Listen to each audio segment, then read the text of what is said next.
Welcome to another video here on the Giant Take Podcast YouTube channel. I am Josh, and I am joined by my friend and co-host Alex. Well, a lot has happened in a recent amount of time. Joe Schoen is now the GM of the New York Giants, the Buffalo Bills assistant GM, and now he's the GM of the team. So that means he's got to hire a head coach as well. And we talk about some coaching candidates in our most recent episode of the Giant Take Podcast. Go check it out on Apple Podcasts, Spotify, or wherever you listen to podcasts. Here's a clip. Enjoy. So there's some coaching candidates, and we should go into that now. There's three that we know of that the Giants have interest in. One of them, I think they've requested for an interview, but the other two should be soon. Okay, so there's three guys, and we'll go into all of them, and we'll talk about who's our favorite, who is the most qualified, all of that good stuff. But the three coaching candidates that look to be at the top right now that the Giants are interested in. Again, one that they offered an interview, that they requested an interview, and the other two they're interested in. So it's Brian Flores, Brian Davil, and Dan Quinn. So Dan Quinn, the offensive coordinator or defensive coordinator? Defensive coordinator. Defensive, of the Dallas Cowboys, former Atlanta Falcons head coach who was fired, I want to say now last year, and then picked this season, was picked up by the Dallas Cowboys to be their defensive coordinator. Good move by them, honestly, and they had a really top defense in the NFL this year. A lot of players that stand out. Some off the top of my head, Micah Parsons with the sack count in his rookie season, right? And then Trevon Diggs on defense with the amount of interceptions he had. Yeah. So he's going to be a guy that the Giants have requested to interview. Then we have Brian Flores. The deal with Flores is he has been fired from the Miami Dolphins, but for some reason he's still part of their staff. So he's still under contract, so they're still asking the Dolphins out of politeness. Yeah, if they can talk with Flores. And then the deal with Brian Davil, who actually was already talked about when Joe Schoen was running, or trying to get the GM job for the Giants, was that if Schoen is to get the GM job, his top candidate will be Brian Davil, which makes a lot of sense, obviously. They're at, same organization, knows him well, offensive coordinator, very good offensive coordinator, to say the least. The thing is, the Giants will not be able to interview him till the Super Bowl if they win this week, I believe is the case. If they lose this week, which I don't know what we want to happen. I guess the quick lose so that he comes in. The quicker the better, I guess. Yes, but I also like the Bills. For sure. I'm gonna probably root for them. So I think they're gonna win. I don't know. I don't know. So if the Bills lose this week, we'll be able to talk to Davil basically as soon as possible after the game. If they win, we're not able to interview him during, the conference championship. So the next time would have to be around the Super Bowl. So that's something to think about. That doesn't mean he's going anywhere, though. He'll still be available. It'll just be that might throw off the head coaching search if he's still our favorite, but we can interview other guys and we like other guys and we're just waiting and waiting and waiting. Then who knows, Flores can get a job somewhere else. Dan Quinn can either stay at Dallas or find a job somewhere else. So it's just something to think about. Alex, I'll give you the floor for a little bit, and then I can go into the in-depth, what roles have these guys had in the NFL or in college. Yeah, so I'd say with Davil, I think he is my favorite. I want him, or Davil, however you want to say. It doesn't really matter until he actually becomes the head coach, and then I'll figure out what his name actually is. And I'd say he and Flores are both up there. I like Flores because he has that head coaching experience. So I'd say him and Davil, because Davil has that offensive mind, I think that would be really, really nice to have on the Giants. And if Flores came in, I don't know what exactly would happen with the offensive coordinator, who it would be, etc. Dan Quinn, I have zero interest in. He was at the Falcons for a while, got them to a Super Bowl, blew a 28-3 lead, and his team. Yeah, I have zero interest in Dan Quinn, but Flores and Davil, I'd be happy with either for sure. His team blew a 28-3 lead. I mean, I'm sure he's the coach. He's the coach. All right, his coaching led to it, yes. Interesting thing is, though, he might want to come home. If you don't know, Dan Quinn actually grew up in Morristown, New Jersey, so a Jersey kid. Flores grew up in Brooklyn. He also grew up here too, which is very interesting. I want to say it's either Queens or Brooklyn. I can look it up when I look at his thing, but Davil doesn't have a connection in terms of. It's the connection between him and the GM, Joe Shane. All right, let's start out with Dan Quinn. That's who I have up first. I'll go through each position and where they were. So starting off in 1994 at William and Mary, Quinn was the defensive line coach there. Then he went to VMI. I assume that's a college. In 1995 as a defensive line coach. Then Hofstra from 96 to 99 as a defensive line coach. He was then the coordinator and defensive line coach at Hofstra in the 2000 season. He then made the transition to the NFL, which, by the way, you got to, I guess, be really good at what you're doing if you're going from Hofstra University right to the NFL with the 49ers. So he went to the 49ers for the 2001-2002 season as the defensive quality control coach, then got upgraded to the D-line coach for the 49ers 2003-2004, transitioned over to the Dolphins from 2005 and 2006 as a defensive line coach there. The Jets D-line coach 2007-2008. The Seahawks got upgraded here to the assistant head coach and defensive line coach from 2009 to 2010. Went back to college to get a bigger role and coached Florida. There, he was their defensive coordinator and defensive line coach 2011 and 2012 season. Seattle Seahawks defensive coordinator 2013 to 2014 season. And then the Falcons head coach from 2015 to 2020 when he was eventually fired. And right now his present role is with the Dallas Cowboys as the defensive coordinator, and we knew that.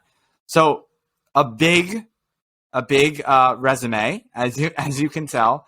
His regular season head coaching record is 43-42. He's 3-2 in the postseason, and career record is 46-44. He was a Super Bowl champion though, with the Seattle Seahawks against the Broncos. Seahawks, right? Yeah. So there's that. Do you want me to just transition to the next one from here? Yeah, I have no interest in Dan Quinn. I don't think many Giants fans have interest in Dan Quinn, so we'll move on. Okay, that works. So then Flores, he was raised in a section of Brooklyn, and he went to school in Brooklyn, played football at Boston College. An injury prevented him from playing in the NFL, but he grew up a Giants fan, so that's probably it. That's probably what you were talking about. And he also grew up in Brooklyn, like I was saying, yeah. Yeah, so, I mean, there's connections there. He might want to come back to his home. The team you like growing up, why wouldn't you want to be a head coach of that team? Okay, so he started straight in the NFL. I'm sure there was some stuff before then, but he started as an executive. So he was the scouting assistant for the Patriots in 2004, 2005. And then he was their pro scout in 2006, 2007. He then stayed with the Patriots 2008, 2009, their special teams assistant. In 2010, he was the assistant offense and special teams coach. 2011, he was the defensive assistant. From 2012 to 2015, he was the safeties coach. And from 2016 to 2018, the linebackers coach. He then got upgraded, went to the Miami Dolphins, and from 2019 to 2021, he was the head coach there. His record, 24-25. He has 4 Super Bowls, though, with the New England Patriots. As we know, all he's been talked about is an unsuccessful coach, or will he be, or can he be, or he is an unsuccessful coach after leaving Bill Belichick. And everyone who's left Bill Belichick to try and get higher positions have failed. I think Flores, from when he started in 2019 as the head coach of the Dolphins, that team has improved. This past season, they did pretty well. They actually ended the season stopping the Patriots from winning the division. They got a crucial win. Had the Patriots play against the Bills. Patriots got crushed, by the way, against the Bills. So, actually, the Dolphins had a key role, whether they were in the playoffs or not, or of defying the Patriots' fate in the playoffs. And I would say having them go on whatever winning streak it was, 6 games, 7 games, I don't know how much it was to be specific, but to just turn that season around and give his players hope. He coached a winning season. That's the biggest thing. Like, why was he fired in a winning season? It's very interesting, and it's weird. And the year before that, he was, 10-6, right? 10-6 with that Dolphins team. They spent a lot in free agency the year before. He got 5 wins with that team. Before that, everyone thought they would be going 0-17 or 0-16 at that point. I think he's a good coach. He has head coaching experience, which is really nice for a young team like the 10 and Giants. 6. Yeah, you're right. Sorry. So yeah, I like Flores a lot. I think he's definitely up there. If we hire him, I will not be upset. And then Brian Davil. Let's go on to him now. Also, a guy that came from William and Mary. In 1997, he was their volunteer assistant. He then went to Michigan State in 1998 and 1999. He was a graduate assistant. Then he was the defensive assistant for the Patriots in the 2001 season. He then went to the Patriots wide receivers coach job from 2002 to 2006. Then went to the Jets, was the quarterbacks coach there from 2007 to 2008. He was the Browns offensive coordinator in 2009 and 2010. Went to the Dolphins as their offensive coordinator in 2011. Then to the Chiefs as their offensive coordinator in 2012. Back to the Patriots to coach tight ends from 2013 to 2016. Went to Alabama, got a college job as an offensive coordinator and quarterbacks coach. And then the Buffalo Bills, where he stands right now. 2018 to the 2021 season, their offensive coordinator. He's a 5-time Super Bowl champion. He was the AP NFL Assistant Coach of the Year last season in 2020. And he's also a college football national champion, as he won it with Alabama the one season he was there, which is pretty lucky getting that. And then, probably helped him get that job at the Buffalo Bills, the offensive coordinator. But if you see some repetition there, you're right. You see the quarterbacks coach. That's a key part there. Just like Joe Schoen had had a big part, I think, in drafting Josh Allen. I think the development of Josh Allen and the play scheme that makes him so successful, Brian Davil, I think, has a big part of that. And Alex, I'm sure you can agree. Yeah, for sure. It's all nice and good finding talent, but can you progress that talent? Can you make that talent succeed at the next level? And that's what Davil's done with players like, Gabriel Davis. I think he was out of UCF? He in 4th round or something like that. Another player who's been going off recently in the playoffs. So it's about making these players play well, right? On paper, is their offensive line that great for the Bills? No, it's probably bottom 10, but it doesn't perform like that. It performs upper tier in the league. So, it's all about getting the most out of your players. Yeah, I would agree. And they have a pretty good receiving core there. When they're on the top of their game, I think the 1-2 punch of Devin Singletary and Zach Moss is pretty good. And I think they have a good team overall. So again, these 3 candidates, besides Dan Quinn, I wouldn't say you really can go wrong. If you hire Dan Quinn as your head coach, I wouldn't recommend it. It's not extremely bad. So let's give our picks now, Alex. So we have Joe Schoen. I think, and I wrote this down because I wanted to ask you, I think if it's Schoen and Flores this offseason, I think the Giants, out of all of the teams, they won this early stage of the offseason. Before the draft, before free agency, they won with their moves. With the, teams that have to rebuild and get their coaches and GMs, I think the Giants won by doing this. So I want to ask you, is this the best plan? If they get Schoen and Flores? We win on paper, but we're not going to win till we actually start winning on the field. So if we win on the field, then sure. But the off-season question, though.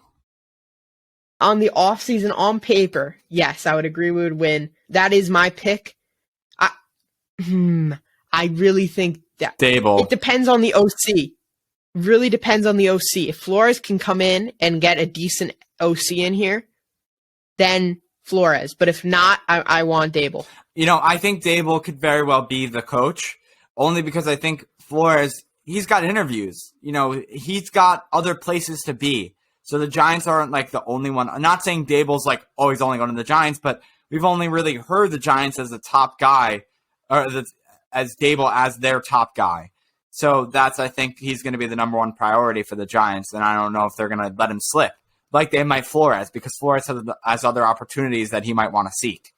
So that's something to think about. Although we talk about Pat Graham and how he deserves a head coaching job, it doesn't seem like anyone's trying to interview him.